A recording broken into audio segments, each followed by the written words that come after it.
Let me get, Mr. President, if I could be recognized, please. Yeah. Senator Let me just start off by saying to Senator Feinstein, 6 years ago, you, along with Susan Collins and Joe Lieberman, Jay Rockefeller, others, really started leading the effort to put in place comprehensive cybersecurity legislation and offered the first comprehensive bill, especially dealing with information sharing.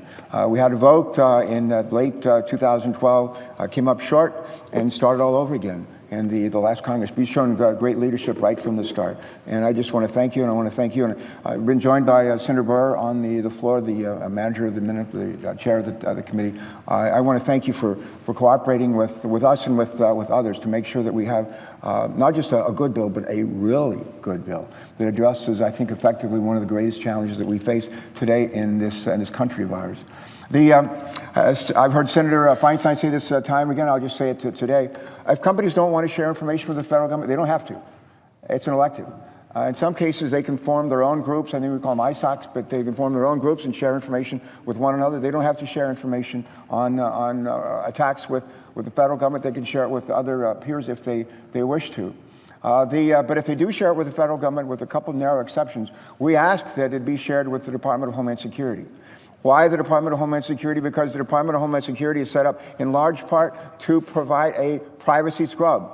We'll have next month the ability, when these threat indicators come through, reported by other businesses across the country, come through the portal at DHS. DHS has the ability in real time, to be able to scrub that information and remove from it personally identifiable information that should not be shared with other federal agencies. And like that, bingo, we're off to the races. It is a smart compromise, and it's one I'm really pleased and grateful for the ability to work it out with Senators Burr, Senator Feinstein, and their staff. I want to thank the staffs. Well, they're both their staffs and ours as well. The other piece here is that we literally took legislation out of the Department of Homeland, Committee on Homeland Security and Governmental Affairs, and it's been appended. I think it's Title II of the Manager's Amendment. I think the entire Title II of the Manager's Amendment is legislation that Senator Johnson and I and others worked on. We are grateful for that. One piece of it is something called Einstein, not to be confused with the renowned scientist Albert Einstein, but we have something called Einstein 1, Einstein 2, and Einstein 3. What do they mean?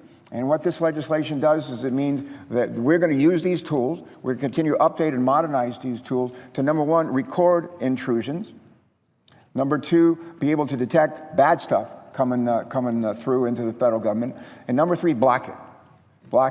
And we're going to make sure that it's not just something that powers their work on a piece of paper, but that they are actually, we require the federal agencies, 100% of the federal agencies, not 50%, not 25%, 100% of the federal agencies to use these new tools. We've also included in that legislation some legislation that Senator Johnson and I worked on that would ensure that we use tools including in encryption and double the number of processes that we have available to us to better protect our information. And the last thing that I would mention, Senator Collins, who used to be a leader was our chair of the Homeland Security Committee for a number of years. She and a number of our colleagues, including Senator McCaskill and I think Senator McCaskill, others, have worked on legislation that we add to all of what we've reported out of the committee. And together, it is a very robust defender of our .gov domain and can be used to help those outside of the federal government as well. I want to go back to the last Congress, Tom Carper, who's since left us. He and I worked together to do three things to really strengthen the Department of Homeland Security to better do its job. I was a kid growing up, Mr. President, I remember seeing ads in a magazine about some guy at the beach, cartoons, some guy at the beach kicking sand on a smaller guy. And the smaller guy in this case would have been the Department of Homeland Security with respect their ability to really provide robust defense against cyber attacks. And if I could use that cartoon as an analogy, 5-6 years ago, the Department of Homeland Security was 98-pound weakling, and it is no weakling anymore. It is no weakling anymore. Legislation that Dr. Coburn and I authored, passed here in the Congress to, one, say the Cyber Ops Center at the Department of Homeland Security is real. We're standing up. We're making it real and robust.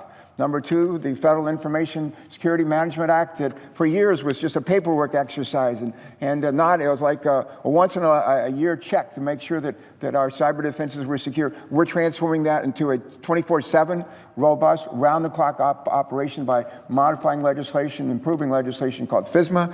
And we also, in that same legislation, make it clear what OMB's job is. We make clear what the job of the Department of Homeland Security is. And finally, for years, the Department of Homeland Security has hired cyber warriors, trained cyber warriors, and just when they get to be really good, they get hired away.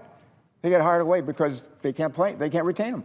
Couldn't pay them. Couldn't provide retention bonuses, couldn't provide hiring bonuses. We need to make sure we got some of the best cyber warriors in the world working in the Department of Homeland Security, and now DHS has that authority, and they're able to hire those people. Put all this together, folks, and what we've done is we have moved the needle. With the passage of this legislation, we will move the needle, and we need to do that. There's going to be some discussion later on amendments. There's a couple of them that are, for me, especially troubling. Senator Feinstein has mentioned a couple. I suspect Senator Burr has as well, and we'll look at them as we go through. But a couple of them are really set this legislation back, and I'll be very strong in opposing them.